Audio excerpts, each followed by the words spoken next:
The Montana Territory in 1876 was a harsh and unforgiving place, where survival often meant making choices that tested the very fabric of one's character. For Samuel Thornton, a weathered rancher who had spent the better part of 2 decades carving out an existence in this rugged land, life had become a solitary affair. His wife had passed 3 years prior from fever, and his children had long since moved east, seeking easier lives than the one their father had chosen. At 52 years old, Samuel had resigned himself to a quiet, lonely existence, tending his cattle and maintaining his modest ranch until his time came to join his beloved Martha in whatever lay beyond. It was during a particularly brutal winter that Samuel's isolation was broken in the most unexpected way. He had been riding the fence line of his property when he came across 2 young Apache women, barely more than girls really, huddled beneath an outcropping of rock. They were in desperate condition, their clothing torn and inadequate for the freezing temperatures, their faces gaunt with hunger. One appeared to be in her early 20s, the other perhaps 17 or 18. The older one had her arm protectively around the younger, and both regarded Samuel with a mixture of fear and defiance that spoke volumes about what they had endured. Samuel knew the situation in the territory. The Apache people had been forcibly relocated, their lands taken, their way of life destroyed. Those who resisted or fled the reservations were hunted. These 2 had clearly been running, probably for days, and without help, they would not survive another night in the elements. Samuel faced a decision that many of his neighbors would have considered foolish or even traitorous. Taking in Apache refugees could bring trouble from the army, from other ranchers, from settlers who saw all native peoples as threats. But as Samuel looked at these 2 frightened young women, he saw only human beings in need, and he thought of his own daughters back east, and what he would hope someone would do if they were in such desperate circumstances. Without a word, Samuel dismounted and approached slowly, his hands visible and empty. He gestured toward his horse and then toward the direction of his ranch. The older woman, whose name he would later learn was Ayanna, studied him with intelligent, cautious eyes. She spoke a few words of English, and through a combination of gestures and halting speech, Samuel communicated his intention to help. After a long moment of silent consultation between the sisters, they accepted his offer, too desperate and cold to refuse what might be their only chance at survival. Samuel brought them to his ranch house, a sturdy cabin he had built with his own hands decades earlier. He set them up in the small room that had once belonged to his daughters, gave them blankets and warm clothing that had belonged to his wife, and prepared hot food. The sisters, Ayanna and her younger sibling Kimamila, ate ravenously but politely, their manners suggesting they came from a good family, despite their current circumstances. That first night, Samuel slept in his chair by the fire, his rifle across his lap, not because he feared the women, but because he feared what might come looking for them. Days turned into weeks, and the sisters remained.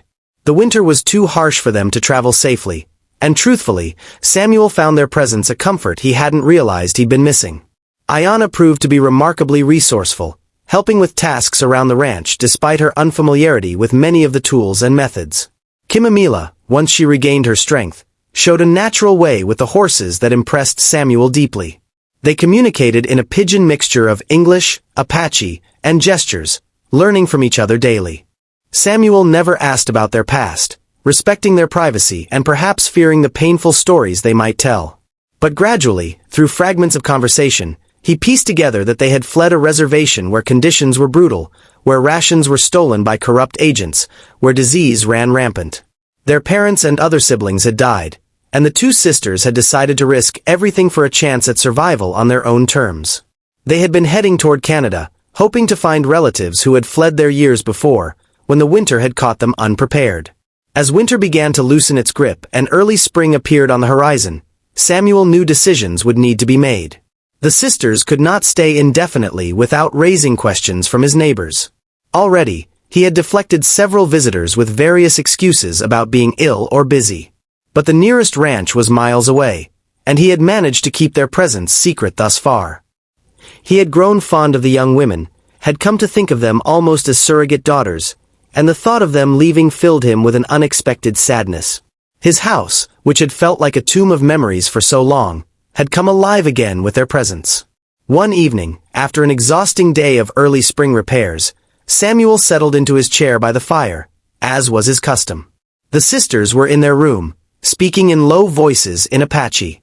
Samuel, bone-weary from the day's labor, felt his eyes growing heavy. But just as he was drifting off, he heard something that made him freeze. Ayanna had switched to English, speaking slowly and carefully to teach Kimamila phrases. But it was the content of their conversation that caught Samuel's attention and caused him to remain perfectly still, his breathing slow and steady, pretending to be asleep. "We cannot stay much longer," Ayanna was saying in halting English. "The old man has been good to us, better than we had any right to expect. But we bring danger to him. If the soldiers find us here, they will punish him for harboring us." Kimamila responded in Apache, and Ayanna translated into English for practice. "Sister says we should leave him something of value, to repay his kindness. But we have nothing. We have ourselves," Ayanna replied. "We have our labor. Before we go, we must do something for him that he cannot do for himself. Something that will help him when we are gone." Samuel's heart, which had begun to race with concern at the mention of their leaving, now pounded with curiosity and emotion. He remained motionless, his eyes closed, listening intently. "The old man is not young," Ayanna continued.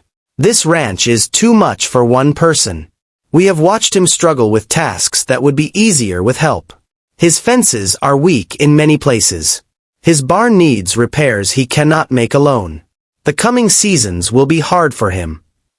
There was a long pause, and Samuel heard the sound of movement, perhaps one sister embracing the other. Then Ayanna spoke again, her voice thick with emotion. "We have 3 weeks, maybe 4, before the mountain passes are clear enough for us to continue north. In that time, we will work as we have never worked before. We will repair what we can. We will prepare what we can. We will leave this place better than we found it, so that when the old man thinks of us, he will know that we were grateful, that we understood what he risked for us." Kimamila spoke again in Apache, at length. Ayanna listened and then replied in English. "Yes, you are right, sister. It is not just debt we repay. He gave us more than shelter and food. He gave us our dignity.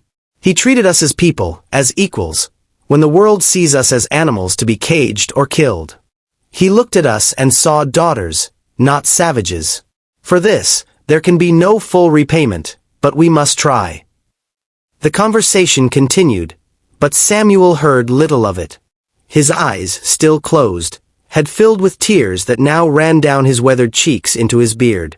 His throat was tight with emotion, his chest aching. These young women, who had every reason to be hardened and bitter, who had lost everything and everyone, were plotting not to steal from him or use him, but to give to him, to help him, to repay kindness with kindness in a world that had shown them so little of it. Samuel remained asleep in his chair long after the sisters had finished their conversation and retired for the night. His mind raced with thoughts and feelings he had not experienced in years. The loneliness that had defined his existence since Martha's death suddenly seemed like a choice rather than an inevitability.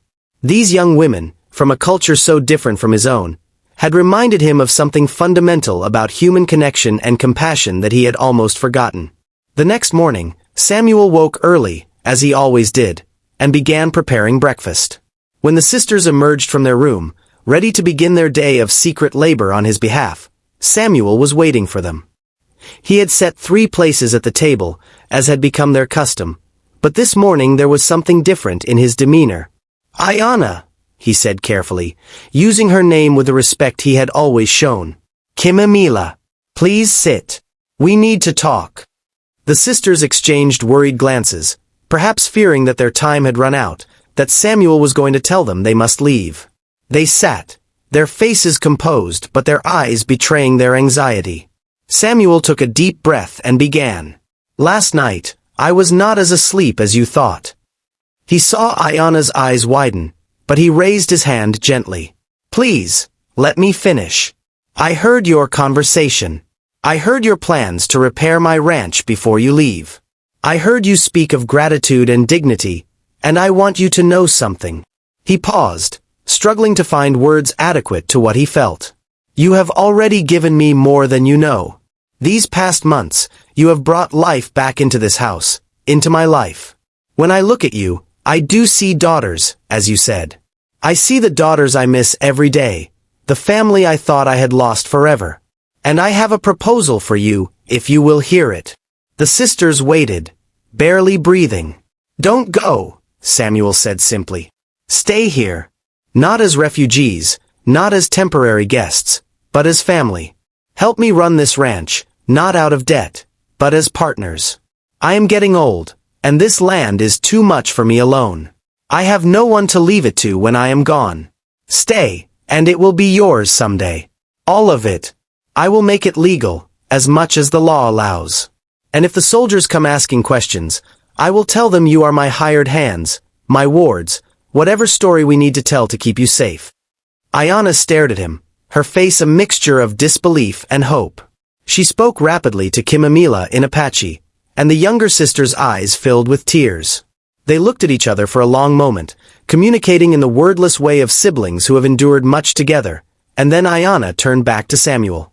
"You would do this?" she asked, her voice trembling. "Even knowing the trouble it might bring you? Even knowing that your neighbors might turn against you, that the authorities might question you?" "I would," Samuel said firmly. "Because it is right. Because you are good people who deserve a chance at life.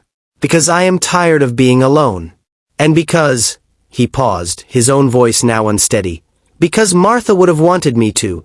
My wife, she always said that family is not just blood, it is who you choose to stand with, who you choose to shelter and protect. I choose you, if you will have an old rancher as your family." The sisters rose from their seats, and for a moment Samuel feared they would decline, that the offer was too much or too strange. But instead, they moved around the table, and each placed a hand on his shoulder in the Apache way of showing respect and acceptance. Ayanna spoke, her English more clear than Samuel had ever heard it. "We accept, and we will honor this gift with our lives and our labor. You will not regret this choice." And he never did. The sisters stayed, and the ranch prospered in ways Samuel had never imagined. Ayanna's intelligence and Kimamila's way with animals transformed the operation. They taught Samuel aspects of animal husbandry and land management that their people had practiced for generations. He taught them the ways of ranching in the white man's world, how to navigate the legal and commercial systems that govern their lives. When neighbors asked questions, Samuel told a simple story. These were the daughters of an old friend who had fallen on hard times, mixed heritage girls with Apache blood who had nowhere else to go. Some believed it, some didn't, but Samuel's reputation as an honest, hard-working man earned him enough benefit of the doubt that no official complaints were ever filed. Years passed, and Samuel grew older. The sisters remained, never forgetting their promise, working the ranch with dedication and skill. They brought in good profits, expanded the herd, and made improvements that drew admiration from neighboring ranchers who set aside their prejudices when they saw the results.